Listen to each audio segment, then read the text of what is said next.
Jet, I notice the holes that the electrician has run here are in the halfway point of the stud. Why is that? So again, when the electrician is coming in here and they're putting in the wiring, they're actually going to bring that wiring about halfway back through your stud.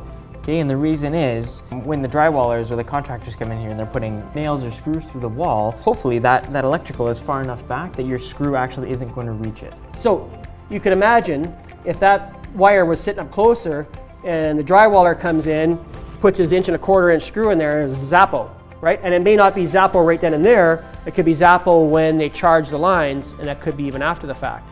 We've got some kitchen wiring in here, and then Jet, we've got a real heavy thick wire going on down here. Right, so this thicker round wire here is actually going to be for your electric stove. Okay, and that's a 220 volt versus your normal 110. And you can see again why the electrician has set those staple clamps back halfway to give a little bit of room in case an errant screw happens to go bounce off that stud. So it's really important that that's back. So I mentioned that the rough-in stage isn't the most glamorous part of the job, of the build, but it's one of the most important because basically this is where all our essential services of enjoying our home come from. Electrical, plumbing, heating, right? Cable, oh, very important, right?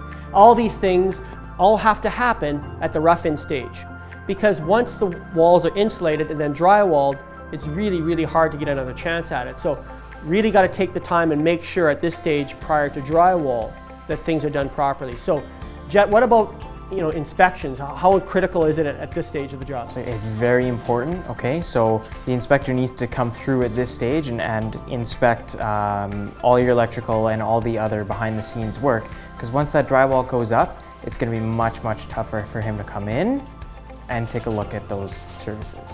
I'm often asked about building permits, and so someone developed their basement and they didn't pull a permit for it. Well, it's very, very difficult. In fact, you're not going to get a permit after the fact because the electrical inspector is not going to say, I didn't see the rough in. How can I tell that those wires were ran to the center of the stud? How do I know things have been done properly? So please, if you take nothing from this, it's really important at that rough-in stage to make sure that's done right, make sure it's inspected, because once it's drywalled, you're committed and inspections aren't going to happen.